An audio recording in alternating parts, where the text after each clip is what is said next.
નમસ્કાર મિત્રો, છું ગિરિરાજસિંહ ચૌહાણ, ચીફ એડિટર અવાજ ન્યૂઝ. અવાજ ન્યૂઝનો જે એપિસોડ છે કલાકાર સાથે સંવાદ, એમાં અમે અલગ અલગ કલાકારો સાથે ચર્ચા કરતા હોઈએ છીએ, તેમની સાથે વાતચીત કરતા હોઈએ છીએ અને પ્રેક્ષક મિત્રોને એ દર્શાવવાની કોશિશ કરતા હોઈએ છીએ કે પડદા પર રહેલો કલાકાર અને પડદાની પાછળ રહેલા કલાકારનું જીવન, એ બંને વચ્ચે કેટલો ડિફરન્સ છે. સૌથી પહેલાં તો કિશોરભાઈ, આભાર તમારો, તમે અવાજ ન્યૂઝના કલાકાર સાથે સંવાદ એપિસોડમાં આજે અમને સમય આપ્યો છે. અમારી મુહિમ એ હોય છે કે કલાકારનું જે જીવન છે એ એમના ચાહકો સુધી પહોંચાડવું, કારણ કે કોઈ પણ કલાકાર છે ને એ પત્રકાર સાથે ચર્ચા કરે ત્યારે એનું નિજી જીવન એની અંદર સંકળાઈ જતું હોય છે, જ્યારે પડદા ઉપર જે હોય છે એ આપણું અલગ ચિત્ર હોય છે.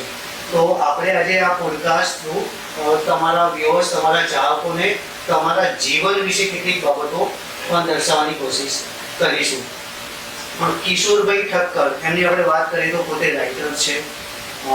ઘણા બધા ગુજરાતી વેબ સિરીઝ, ફિલ્મમાં એમની સ્ટોરી એ એમને પ્રદાન કરી છે.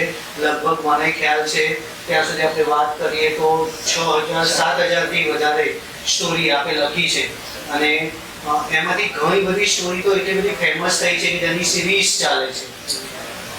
મને એ જણાવો પહેલા કે આ રાઇટર તરીકે આપણે જે આપણા જીવનને કંડાર્યું, એ આપનો ગોલ હતો કે આપે અલગ ગોલ હતો ને રાઇટર બની ગયા એવું છે? રાઇટર તરીકે કયા વર્ષથી તમે શરૂઆત કરી સ્ટોરી લખવાની? રાઇટર તરીકે 1990 પહેલી વાર વાર્તા લખી. એટલે આ કોઈ મારો ગોલ નતો રાઇટર બનવાનો. મારે પપ્પાનો ત્યાં ઉદાહરણ કરાયો. પપ્પાને કરેલા દુકાન હતી અને એ સિવાય કાળા કપાસ જેવું બધો વેપાર, એટલે એમાં હું જોડાયેલો હતો. પણ એ સમયે શું ટીવીનો ક્રેઝ કે મોબાઈલ નતા, રેડિયો પર બધા પ્રોગ્રામો, એમાં રાજકોટ રેડિયો પર પેલી અડધો પ્રોગ્રામ આવતો. તો એમાં એક સમય, એ સમયે 1990 બાળ વાર્તાની સ્પર્ધા યોજાઈ અને મને શોખ હતો, હું ડેઈલી દર ગુરુવાર આવતો સાંભળતો. તો મને થયું ચાલો હું પણ મારી મૌલિક વાર્તા કરી લખું અને મોકલું. એટલે પહેલી વાર્તા મેં ભૂતની ચોટલી એ લખેલી. એ વખતે તમારી એજ શું હશે અથવા કયા વર્ષમાં તમે પહેલું તમારી સ્ટોરીને મૂકી? 1990 મૂકી પહેલી વાર્તા. પત્ર વ્યવહાર હતો એ મૂક્યું અને કવરમાં મોકલી. અને રેડિયો સ્ટેશન પર કુલ 48 વાર્તાઓ પ્રસ્તુત થઈ છે. ક્રમવાર દર ગુરુવારે 1-3 વાર્તાઓ હતા અને કિસ્મત જોગે મારી વાર્તા ફર્સ્ટ થાય છે. ઓકે, મને એ કહો કે લખે તો ઘણા બધા છે, દરેક વ્યક્તિને સ્ટોરી રાઇટર તરીકે ક્યાંય પ્રસિદ્ધિ મળે એવું જરૂરી નથી. તો તમારી વાર્તામાં કન્ટેન્ટ તમે કઈ રીતે શોધતા હતા કે જેથી તમે આ સફળતા સુધી પહોંચ્યા? પહેલા તો એક વસ્તુ એ છે કે કલાકાર અને કવિ બનાવતી જરૂરી છે. ગોડ ગિફ્ટ કહેવાય. ગોડ ગિફ્ટ છે.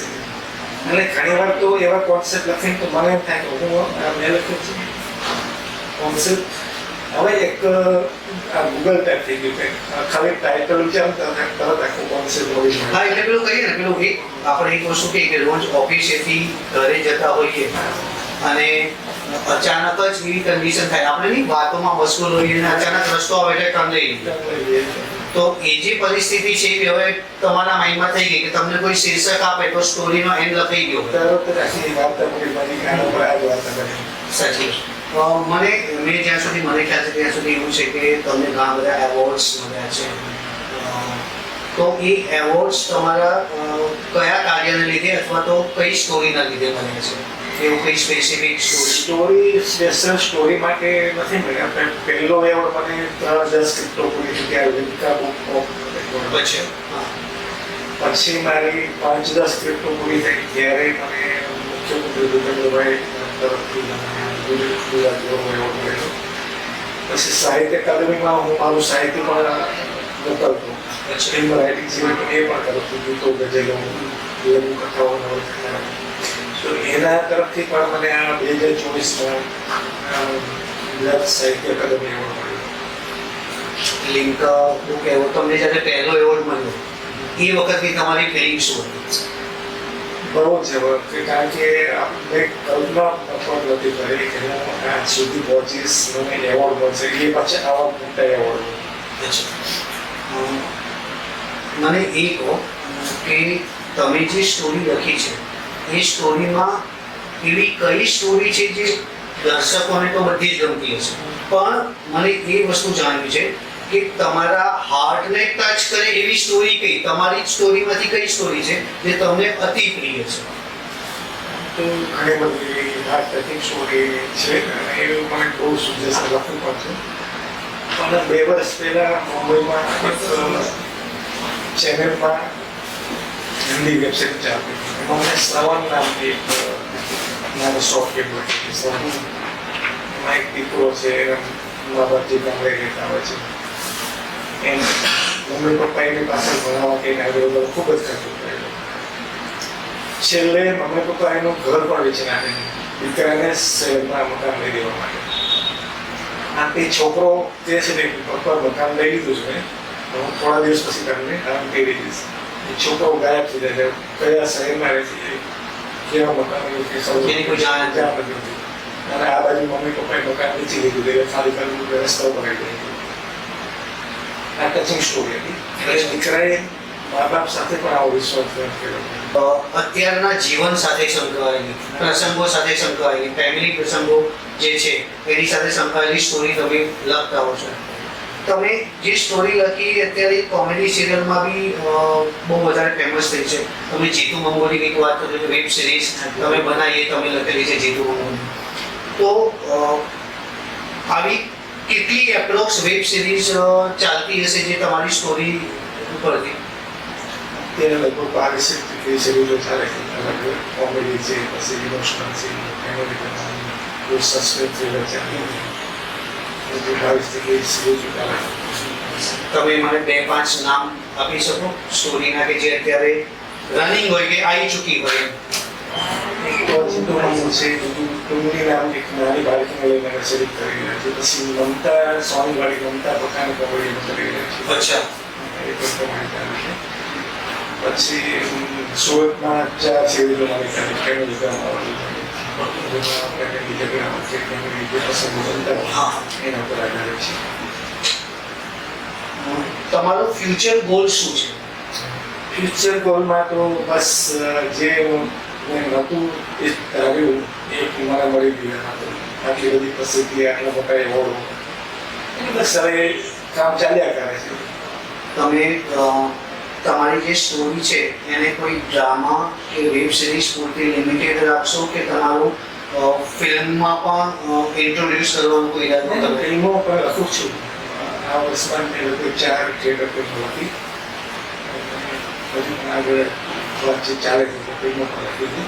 સિરિયલ માટેની પણ અત્યારે એક વાત ચાલે છે. લગભગ 7,000 સ્ટોરી તમે જે લખી એમાંથી પ્રસિદ્ધ કેટલી થઈ હશે એપ્રોક્સ? પ્રસિદ્ધમાં જીતુ મંગુ અને ટોનીના બધા જ એપિસોડો પ્રસિદ્ધ. મારે ખ્યાલ પ્રમાણે મેં બંને મળીને અત્યાર સુધીમાં 2200 એટલે 2200 એપિસોડ લખેલા. ઓકે, બધા જ પ્રસિદ્ધ થઈ ગયા. એટલે એવું કહેવાય કે 2,200 એવા એપિસોડ છે જે તમે લખ્યા છે અને અત્યારે પડદા ઉપર આવી ચૂક્યા છે અને લોકો એને પસંદ કરી લીધા છે. બેઝિક તમે ધાંગધ્રા, તો તમારી સ્ટોરીમાં ગ્રામ્ય જીવનને વિશે તમે વધારે લખવાનું પસંદ કરો છો કે શહેરીકરણ વિશે વધારે કરો છો? ના, પ્રોડ્યુસરની ડિમાન્ડ હોય છે. પહેલાં કોઈને સસ્પેન્સ લખવું હોય, લવ સ્ટોરી લખવી હોય, ફેમિલી ડ્રામા, તો એ લોકો મને કહેતા હોય કે અમારે લોકેશન આ ટાઈપનું છે, ખાવાનું આવશે, અથવા કોઈ ધાર્મિક બનાવવાનું કોઈ દેશી લોકેશન છે, તો એ આધારિત મારે લખવી પડશે. જે તમે સ્ટોરી લખી જીતુ મંગુ સિવાય કઈ ફેમસ વેબ સિરીઝ છે તમારી? જીતુ મંગુ સિવાય મમતા પોતાની કોમેડી એ બહુ ફેમસ થયેલી. અને ટોની નામની એક છોકરી હતી નાની, એમની ટોની નામની ચેનલ જ ચાલુ છે અત્યારે. અચ્છા. એ તો બહુ ફેમસ થઈ. જીતુ મંગુ કરતાં બધા ફેમસ થઈ. તમે જે સ્ટોરી લખો છો એ ડાયરેક્ટ એને ડ્રામા કે વેબ સિરીઝ માટે જ આપી દો છો કે તમે ક્યાંય એ બુક્સની રીડિંગ માટે બી લોકો, તમારા રીડર બી છે, વ્યુઅર્સ તો છે જ, લીડર્સ બી ખરા જે તમારી સ્ટોરીને સતત વાંચતા રહેતા હોય, તમે એને તમારા સોશિયલ મીડિયાના માધ્યમથી ક્યાંક મૂકતા હોય અને એમાં લોકો સોશિયલ વાંચતા હોય? મીડિયાના માધ્યમથી આ સ્ક્રિપ્ટો નથી મૂકતો, હું ડાયરેક્ટ પ્રોડ્યુસર ડિમાન્ડ ઉપર સ્ક્રિપ્ટો સ્ટોરી લખો છો અને પછી એને સબમિટ કરી દો છો. આ તો થઈ તમારા પ્રોફેશનને લગતી વાત. હવે મને એ કહો કે પ્રોફેશન તો કદાચ વ્યુઅર્સને ઘણા બધાને તમારા વિશે ખબર બી હશે, પણ તમારા આંતરિક વસ્તુ જે છે ને, જે તમારા લાઈફ સાથે સંકળાયેલી છે, એવી કદાચ લોકોને નહીં ખબર. અને આપણે થોડીક એવી વાતો બી લોકોને રજૂ. કિશોરભાઈ, તમે સ્ટોરી લખવાની જે શરૂઆત કરી ત્યારે લગભગ એજ તમારી શું હતું? ત્યારે એક મારી 20-22 વર્ષ 25 વર્ષ તો એ તમને જે આ પ્રેરણા મળી સ્ટોરી લખવાની, એ વખતે ક્યાંકથી તો તમને પ્રેરણા મળી હશે. તો દરેક વ્યક્તિ છે ને, માની લે કે કોઈ એક્ટર હોય ને તો કોક તો એનો રોલ મોડેલ હોય, સિંગર હોય તો કોક એનો રોલ મોડેલ હોય. એમ તમારો બી કોક રાઇટર રોલ મોડેલ હશે કે જેની નોવેલ્સ, જેની સ્ટોરી, જેની શોર્ટ સ્ટોરી તમે વાંચતા હશો કે તમને વાંચવી ગમતી હશે. તો એ કોની સ્ટોરી વાંચવી તમને ગમે છે? મારે સુરેન્દ્રનગરમાં એક સાપ્તાહિક અંક આવતું હતું સમય, ભાનુભાઈ શુકલ તંત્રીના, એમની જોડે મારા સારા કોન્ટેક્ટ હતા. એ વખતે લેટ લાઈન પણ હતા. અચ્છા. મારી પહેલી વાર્તા જ્યારે આકાશવાણી રેડિયો પર પ્રસ્તુત થઈ અને મને પહેલો પુરસ્કાર મળ્યો, તો એમને મને પ્રોત્સાહિત કર્યો ઓકે. કે તું આ બધું સાહિત્ય સર્જન કરી શકે એમ છે, કર. પછી એમના પોતાના સમયના બધું શબ્દ એમાં એમને છાપવાનું ચાલુ કર્યું. પછી લઘુ કથાઓ અને એમને કરીને આપતો. ધીમે ધીમે હું ગઝલો લખતો થયો. ગઝલો બી લખી છે? ગઝલ બહુ મેં ઘણી બધી લખી. તમને મનપસંદ કોઈ પણ ગઝલ એ તમે વ્યુઅર્સને સંભળાવી બતાવો? ચોક્કસ. એટલે બોલીને ગાતો નથી, બોલી. હા, બોલીને સંભળાવો. કઈ ગઝલ છે?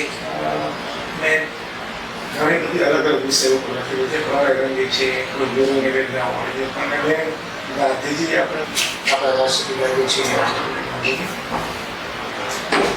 એમાં એક ગરીબ માણસ છે, ગરીબીથી જે ખૂબ જ ત્રસ્ત થઈ ગયેલો માણસ, એ સવારે મજૂરી માટે જતો હોય રસ્તા ઉપર. અને સરકાર ઉપર ઘણા ગાંધીજીનું પૂતળું જોવે છે. એ પૂતળાને જોઈને પેલો માણસ, ગરીબ માણસ ભાવુક થઈ જાય પૂતળા પાસે જઈને. એ માણસ ગાંધીજીના પૂતળાને શું કહે છે એના ઉપર મેં ગઝલ લખેલું. એ માણસ પૂતળાને કહે છે કે હું નથી કહેતો કે સોનાનું દાન મને આપે, પણ બાપુ ત્યાંના નેતાને મોટી દાન મને આપે. ભલે રહેવાને ના મકાન મને આપે, બાપુ ત્યાંના નેતાને મોટી દાન મને આપે. આવી તો ઘણી બધી ગઝલ તમે લખી હશે. અને ગઝલ, સ્ટોરી, નોવેલ, એ સિવાય ડ્રામા કોઈ તમે લખ્યા છે? ડ્રામા એક મેં 4 વર્ષ પહેલાં લખેલું, દીકરી મારી લાગે પડે. એ પછી તો ડ્રામા તો મેં બહુ નથી લખેલા. ફિલ્મ, સ્ટોરી, વેબ સિરીઝ અને બધું બધા લખેલું. તો આ એક આવું કહી શકાય કે નાટકમાં એક આ દીકરી મારી લાડક હોય એ એક ટાઇટલ હેઠળ તમે એક આખું નાટકની સ્ક્રિપ્ટ લખેલી છે. એ સ્ક્રિપ્ટ ઉપરથી કોઈએ ડ્રામા રોલ પ્લે કરેલો છે કે એ હજુ ક્યાંય તમે? ઓકે. એ જે ગુજરાતના પ્રસિદ્ધ હાસ્ય કલાકાર છે જિગ્નેશભાઈ મોદી, એમને જ મારી પાસે લખાવડાવેલી. અને આ વિમલ ત્રિવેદી જ હતા એના દિગ્દર્શક. બરોબર. વિમલ ત્રિવેદીની મુલાકાત એ વખતે પહેલી વાર મને સ્ટુડિયો પર થયેલી. એ લોકો નાટક ગુજરાત કોલેજ ભવન સોલ્સ એમાં કરેલું. કિશોરભાઈ સારા રાઇટર તો છે. કિશોરભાઈને ક્યાંક એવું ખટકે કે રાઇટરના બદલે મારે આ બનવું હતું ને ભૂલથી આ ફિલ્ડમાં લીધું? ના, એવું તો મેં ક્યારેય નથી કર્યું. કારણ કે પહેલાં તો હું ભણીને ઉતર્યો ત્યારે કેરીલામાં જોબ લાગી ગયો હતો. 4 બધા કેરીલા તો ત્યાંથી મારા પપ્પાની તબિયત ખરાબ થઈ ગઈ, મારે કરિયાણાની દુકાને બેસવું હતું. અને આ તો જિંદગીના વળાંકો આવે ત્યાં આપણે વળી જવું પડતું હોય. એમાં છે ને કે જિંદગી ઘટનાથી ભરેલી છે. હું એટલે જ પૂછું છું કે કિશોરભાઈને શું સૌથી પ્રિય હતું કે મારે આ કરવું છે, મારે અહીંયા પહોંચવું છે? પહેલે પ્રથમ તો જોબની ઘણી જોબ જ કરવાની ઈચ્છા હતી. પણ પપ્પાના તબિયત ખરાબ થવાથી એમનો ધંધો સંભાળ્યો, થોડું કામ કરે. પછી એ થયું ચાલો હવે આપણે આ જ કરવાનું છે. પણ અચાનક આ મારી વાર્તા હિટ ગઈ પછી એક નવો જ પેલો ઉત્સાહ જાગ્યો કે નહીં અમારે આ ક્ષેત્રમાં આગળ વધવું છે. તમે જ્યારે કરિયાણાની દુકાન ચલાવતા હતા ત્યારે તમારી સાથે જે કોન્ટેક્ટ થાય એટલે કે જે લોકો વસ્તુ લેવા આવતા હોય અથવા તો ઘણા તમને ખ્યાલ બી હોય કે ભાઈ આના જીવનમાં આવું છે, તો એમાંથી કોઈ સ્ટોરીને તમે એટ્રેક્ટ થઈને તમારા સ્ટોરીમાં કંડારી છે કે નહીં? ઘણું બધું કવિઓ અને લેખકોને શું એક ખાલી પોઈન્ટ મળી જાય ને એટલે પછી આખી વાર્તા ઉભી કરી દેતા હોય છે. એ બધી ઘણી બધી વાર્તો એ રીતે બનેલી છે. હવે કિશોરભાઈનો અભ્યાસ કેટલો? અભ્યાસ બીકોમ કરેલું છે. તમે બીકોમ કર્યું છે. કેનેડામાં તમે કઈ પોસ્ટ ઉપર લાગેલા હતા? કેનેડામાં એક સ્ટ્રક્ચર ટ્રેક્ટર બધા જે વર્કશોપ પેકિંગ કે એના ખાલી બે મહિના બધા. ઓકે, તો તમારા ફિલ્ડનું કામ તમે મળ્યું ને તમે એક્સેપ્ટ કરી લીધું. તમને શું લાગે છે તમે એ ફિલ્ડમાં હોત તો વધારે સારું હોત કે અત્યારે જે છો એ ફિલ્ડ તમારા માટે વધારે સારું? હું તો એમ જ માનું છું કે જીવનમાં જે થતું હોય છે એને સારા માટે જ થતું હોય. કદાચ એ વખતે જોબ છૂટી ગઈ એટલે મને મનમાં દુઃખ થતું હતું કે આટલી સરસ કેરિયરની જોબ મને છૂટી ગઈ. પણ હવે એમ થાય કે જે થયું સારું થયું શું, કારણ કે મને આ ક્ષેત્રમાં બહુ ખુશ. પેલી જે કહેવત છે એને તમે સપોર્ટ કરજો કે હા ભાઈ જ્યારે જે વસ્તુ થાય એ સારા માટે થાય છે. એવોર્ડ તમને મળ્યા એની તમને તો આનંદ થાય છે. તમને એવોર્ડ મળ્યા એનો સૌથી વધારે આનંદ કોને થયો હશે? મારી બેબી બહુ ખુશ થયા. શું કરે છે એ તમારી સફળતાનું સૌથી વધારે જો કોઈ વ્યક્તિ ખુશ થયું હોય તો એ તમારા બંને બહેન.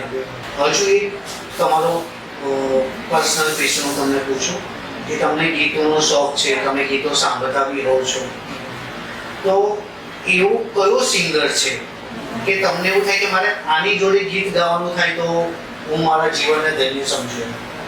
કે હું ગાતો નથી એટલે એવું નહીં ક્યારે નથી વિચાર્યું કે આનું જોડે મને ગાવાનું નથી. આ એક લેખક છું. એવું ખરું કે એવું થાય કે ચાલો મારા ગીતો કવિરાજ ગાય તો સારું, મારા ગીતો ગાય તો સારું. તો તમારા ગીતોને તમે એવો વ્યક્તિને તમે વિચારો કે આ વ્યક્તિ મારું સોંગ ગાય તો વધારે સારું? હા, એટલે એને બનાવ્યું છે. મારું એક ગીત કાજલ મહેરિયા પર ગાયું છે. બે વિક્રમ ઠાકોરે બનાવેલા છે. કાજલ મહેરિયાએ કયું ગીત ગાયું છે? હિન્દી ગીત હતું. દિલ લગી એક એસી ઇશ્ક દી હે ક્યા, યુટ્યુબમાં બહુ ફેમસ થઈ છે. અચ્છા, તો તમે જ્યારે એ ગીત સાંભળો ત્યારે તમને તમારા ઉપર કેટલો પ્રાઉડ ફીલ થાય? બહુ જ સારું થાય. કારણ કે ક્યારેય વિચારેલું નહોતું. કારણ કે શરૂઆત મારે જે મેં જે કરેલી તો ગામડાના લોકલ ઠાકોરમાં છોકરાઓ કે બીજી કોમના જે નવોદિત સિંગરો મતલબ એ મારા ગીતો ગાતા. ત્યાં ગાતા એમ સંતોષ થતો, ચાલો મારું ગીત રેકોર્ડ થઈ એટલો સંતોષ થતો. પણ જ્યારે કાજલભાઈ મહેરિયા અથવા વિક્રમભાઈ ઠાકોરે ગીત ગાયું ત્યારે ખૂબ પ્રાઉડ થયું. કિશોરભાઈ, તમે અવાજ ન્યૂઝને જે સમય આપ્યો પહેલા તો ફરી એકવાર એઝ અ એડિટર ચીફ હું આપનો ખૂબ આભાર માનું છું. કલાકાર સાથેના સંવાદમાં તમે જે સમય આપ્યો છે અને આશા રાખીશ કે તમારા કાર્યોને લઈને કે તમારી જે પ્રવૃત્તિ છે એને લઈને ઘણી વખત આપણે મળવાનું થશે. અને અમારા પ્રેક્ષક મિત્રોને એ કહેવાનું કે કલાકાર સાથે સંવાદમાં અમે આવી રીતે જ સુપ્રસિદ્ધ કલાકાર સાથે ચર્ચાઓ કરવાના છીએ. તો કલાકાર સાથે સંવાદના એપિસોડને લાઈક અને સબસ્ક્રાઇબ કરવાનું, અમારી ચેનલને લાઈક અને સબસ્ક્રાઇબ કરવાનું ભૂલશો નહીં. ધન્યવાદ.